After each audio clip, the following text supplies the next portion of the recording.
BA द्वितीय वर्ष हिंदी साहित्य प्रथम पत्र।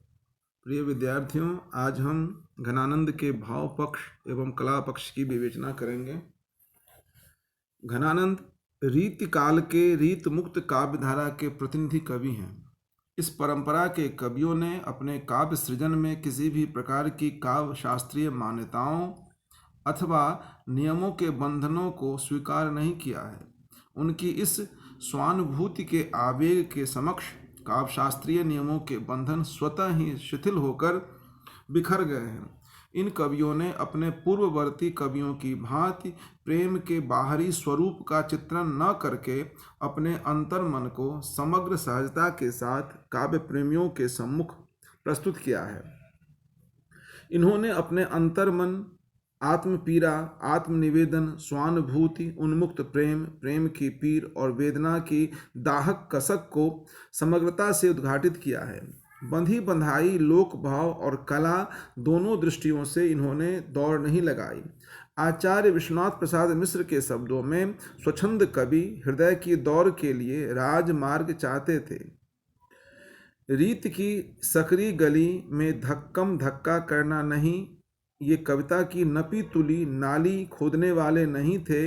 ये काव्य का उत्स प्रवाहित करने वाले या मानस रस का उन्मुक्त दान करने वाले थे। स्वच्छंद धारा के कवियों में घनानंद का नाम सर्वोपरि है। ये वियोग श्रृंगार के मुख्य कवि हैं।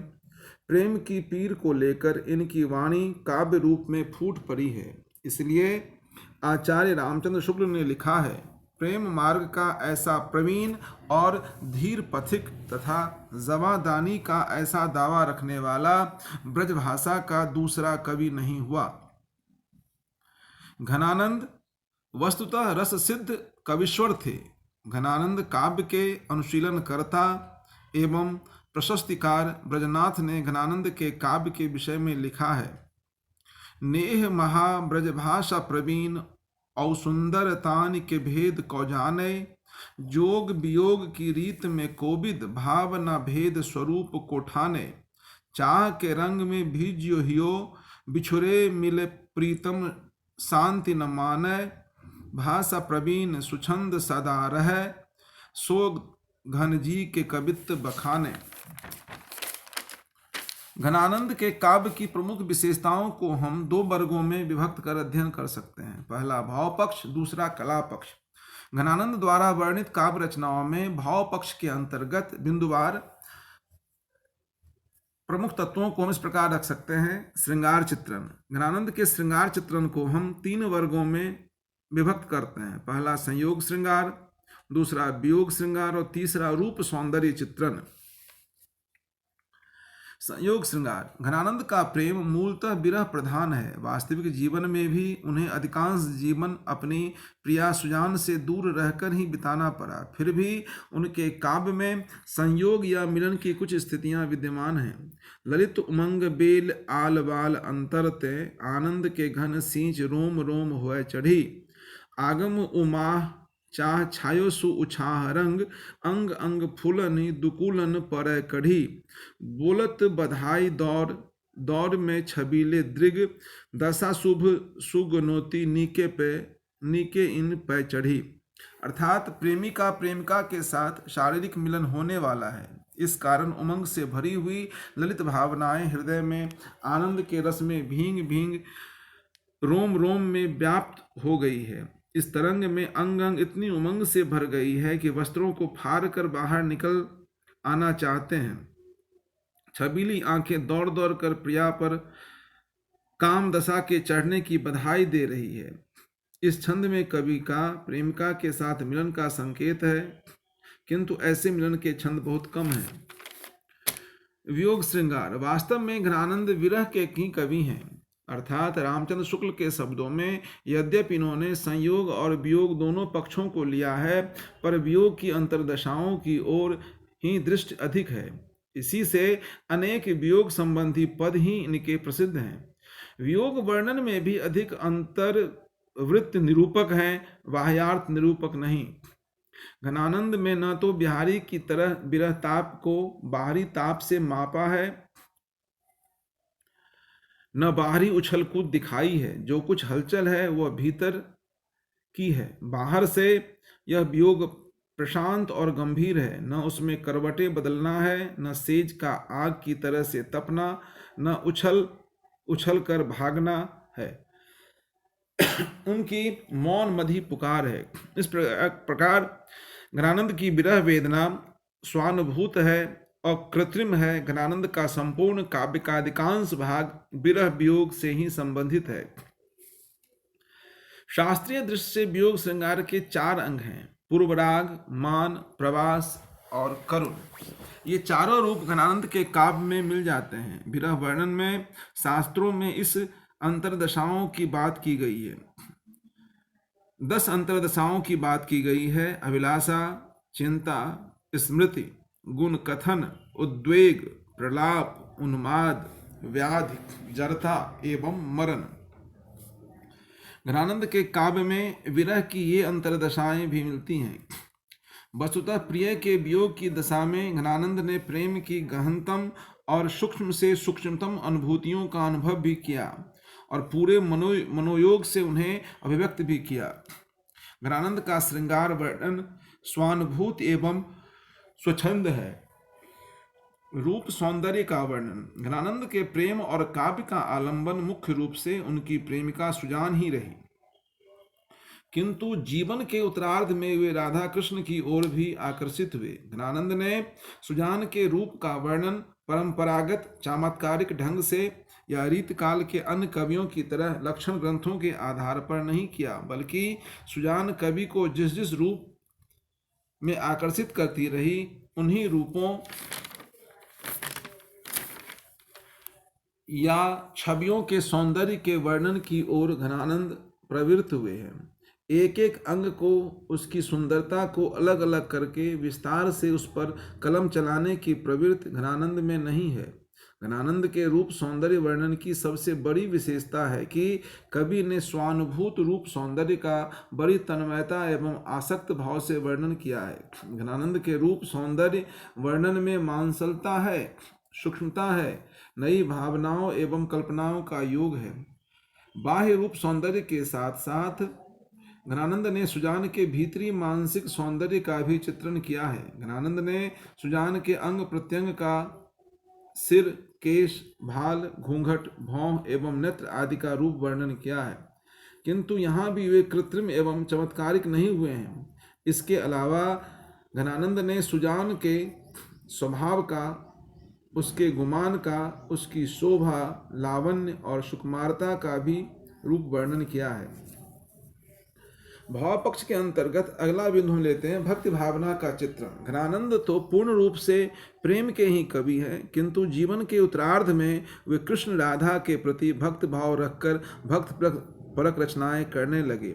दिल्ली दरबार से निकाले जाने पर जब वे मथुरा जाने लगे और सुजान से भी साथ चलने को कहा, किंतु सुजान ने इनकार कर दिया, तब वे अकेले ही मथुरा चले गए, किंतु वहां रहकर भी वे सुजान को भुला नहीं पाए।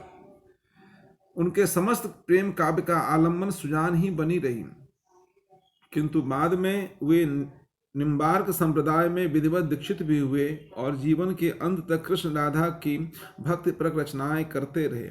इनके भक्ति काव्य की प्रमुख विशेषताएं यह है कि इन्होंने लौकिक जीवन से मानसिक रूप से अपना नाता तोड़कर श्री कृष्ण के साथ नाता जोड़ लिया। घनानंद ने राधा कृष्ण के प्रति अपनी गहन आस्था, श्रद्धा तथा असीम विश्वास प्रकट किया है। स्वच्छंद काव्यधारा की तीव्र प्रभाव। घनानंद के काव्य में हमें उनकी कविता उनके भावों के वेग में बहती हुई दिखाई देती है। उसमें भावों का प्रबल वेग है जो अपने आप काव्य की सृष्टि करता है। घनानंद के हृदय की हूक ही उनकी कविता में प्रतिबिंबित हुई है। उन्होंने स्वयं ही कहा है, लोग हैं लाग कवित्त बनावत, मोहि तो मेरे कवित्त बनावत। प्रेम का बंधनहीन स्वरूप। घनानंद का प्रेम मार्ग अत्यंत सीधा है, निश्चल है, वहाँ चतुराई या छल प्रपंच की गुंजाइश नहीं है। उन्होंने कहा है, अति सूधो स्नेह को मार्ग हैं, जहाँ नेक सयानप माक नहीं। तहाँ साँच चले तजी आपुन पे जिजके कपटी जे निशाक नहीं। उन्होंने प्रेम के मार्ग को अत्यंत कठिन बताया है। जरा फिसले की गए यह प्रेम को पंथ कराल महा, तरवार की धार पर धावनो है। जो अपना अस्तित्व खोकर प्रेम के मार्ग पर चलता है वही पूरे आत्मविश्वास के साथ इस मार्ग पर आगे बढ़ सकता है। तहाँ साँच चले तजी आपुन पे झिझके कपटी जे निशाक नहीं। भाव प्रबलता। घनानंद के काव्य में भावों की प्रबलता है। प्रेमी के प्रति रीझ का भाव है, उसको पाने की तीव्र उत्कंठा है, चाहे जीवन भर मिलने की आशा ही न रहे। प्रेम में लौकिक पक्ष का चित्रण। घनानंद ने अपनी अनुभूति और अभिव्यक्ति में कोई दुराव छिपाव नहीं रखा है। जैसा अनुभव किया वैसा ही स्पष्ट शब्दों में व्यक्त कर दिया। किसी देवी देवता की आड़ लेकर या प्रतीक शैली में अपनी बात नहीं कही है। आत्मनिवेदन की शैली। घनानंद के प्रेम में प्रेमी के प्रति सर्वत्र आदर का भाव है। वे उससे अपना प्रेम निवेदन अत्यंत विनम्रता पूर्वक करते हैं, चाहे वह सुने या नहीं सुने। प्रेमी उसके प्रति कितना ही निष्ठुर क्यों न हो जाए, घनानंद के निवेदन भाव में कोई अंतर नहीं आता। घनानंद ने अपना प्रेम निवेदन सदैव सुजान को संबोधित करके कहा। इस निवेदन में आग्रह है, अधिकार भावना नहीं। वह चाहे जीवन पर्यंत कृपा न करे, किंतु उन्हें तो अपनी बात सदा कहते ही रहना है। कला पक्ष। अब कला पक्ष के अंतर्गत हम इनकी काव्य भाषा, अलंकार योजना, छंद योजना, शैली एवं लाक्षणिकता पर विचार करते हैं। काव्य भाषा। घनानंद की भाषा शुद्ध साहित्यिक ब्रज भाषा है। भाषा का यह अनुपम स्वरूप रीतकालीन अन्य कवियों की भाषा में देखने को नहीं मिलता। नवीन शब्द चयन, उनमें सूक्ष्म से सूक्ष्म भावों की अभिव्यक्ति तथा आवश्यकता अनुसार शब्दों का संकोच और विस्तार आदि घनानंद की अपनी भाषागत विशेषताएं हैं। भाषा उनके हृदय का योग पाकर अधिक बलवती हुई है। इनकी भाषा साहित्यिक व्याकरण सम्मत, मुहावरों से युक्त, लाक्षणिक, मूर्तिमत्ता से समृद्ध और व्यंजना प्रधान है। आचार्य रामचंद्र शुक्ल ने घनानंद की भाषा के संबंध में लिखा है कि यह निसंकोच कहा जा सकता है कि भाषा पर जैसा अचूक अधिकार इनका था वैसा और किसी कवि का नहीं। भाषा मानो इनके हृदय के साथ जुड़कर ऐसी वर्तनी हो गई थी कि ये उसे अपनी अनूठी भावभंगी के साथ जिस रूप में चाहते थे उस रूप में मोड़ सकते थे। घनानंद ने कुछ स्थलों पर अत्यंत चलती और प्रांजल ब्रजभाषा का प्रयोग किया, जैसे कारी कूर कोकिला कहाँ को बैर काढ़त री, कू की अब ही करेजो किन कोरिले। इनकी भाषा में माधुर्य अप्रतिम है। इन्होंने कर्ण कटु वर्णों का प्रयोग प्रायः नहीं किया। एक और वे लोग जीवन के व्यंजक शब्दों का प्रयोग कर अनोखी दीप्ति पैदा करते हैं, तो दूसरी ओर फारसी के विद्वान होते हुए भी वे अपनी भाषा को फारसी बोझिल नहीं होने देते। अलंकार योजना। घनानंद ने लगभग सभी अलंकारों का प्रयोग किया है, परंतु अलंकार उनके काव्य में भावों की तीव्रता प्रदान करने के लिए ही प्रयुक्त हुए हैं। कहीं पर भी चमत्कार के लिए या मात्र प्रदर्शन के लिए अलंकारों का इस्तेमाल नहीं किया गया। इनके काव्य में जो अलंकार आए हैं वे उनके काव्य को अधिक स्पष्टता और गहराई के साथ प्रस्तुत करने में ही सहायक हैं। इस बारे में स्वयं घनानंद का कथन है, लोग हैं लाग कवित्त बनावत, मोह तो मेरे कवित्त बनावत। घनानंद के काव्य में शब्दालंकार और अर्थालंकार दोनों मिल जाते हैं, फिर भी उन्होंने विरोध मूलक और साम्य मूलक अलंकारों का अधिक प्रयोग किया है। उनके प्रिय अलंकारों में श्लेष, रूपक और विरोधाभास हैं। छंद योजना। घनानंद के काव्य में कवित्त तथा सवैया छंदों के अतिरिक्त चौपाई तथा दोहा छंदों का भी प्रयोग हुआ है। इनका सुजान प्रेम कवित्त तथा सवैया छंदों में वर्णित है। दोहा छंद का प्रयोग इन्होंने अपने प्रेम सरोवर, ब्रज विलास, परमहंस, वंशावली आदि रचनाओं में किया है। शैली एवं लाक्षणिकता। घनानंद के काव्य में शब्द शक्ति के तीनों रूप अविधा, लक्षणा तथा व्यंजना के दर्शन हो जाते हैं। परंतु इनके काव्य में प्रधानता लक्षणा शब्द शक्ति की ही रही है। लक्षणा का सर्वाधिक उपयोग कहावतों और मुहावरों के रूप में व्यक्त होता है। ज्ञानानंद के काव्य में इनके अनेक उदाहरण भरे पड़े हैं। जैसे मुहावरे के रूप में तुम कौन धो पाढ़ी पठे हो लला, मन लेहु पे देह छटाक नहीं। यहाँ पट्टी पढ़ाना एक मुहावरे के रूप में कवि ने प्रयोग किया है। तब हार पहाड़ से लागत हैं, अब आन के बीच पहाड़ परे। ऐसे ही जक लाग ही मोहि कराहन की लोकोक्तियों के रूप में इनकी बड़ी प्रसिद्ध पंक्ति है। सुनी है कि नाही यह प्रकट कहावती जो, काहू कल पाए हैं सु कैसे कल पाए हैं। और आचार्य रामचंद्र शुक्ल ने ज्ञानानंद के काव्य में वर्णित लाक्षणिकता की भूरी भूरी प्रशंसा करते हुए लिखा है। लाक्षणिकता, मार्मिकता और प्रयोग वैचित्र की जो छूट इसमें दिखाई देती है, खेद है कि वह 175 वर्ष पीछे जाकर आधुनिक काल के उत्तरार्ध में अर्थात वर्तमान काल में नूतन काव्यधारा में ही अभिव्यंजनावाद के प्रभाव से कुछ विशेष रंग लिए हुए प्रकट हुई।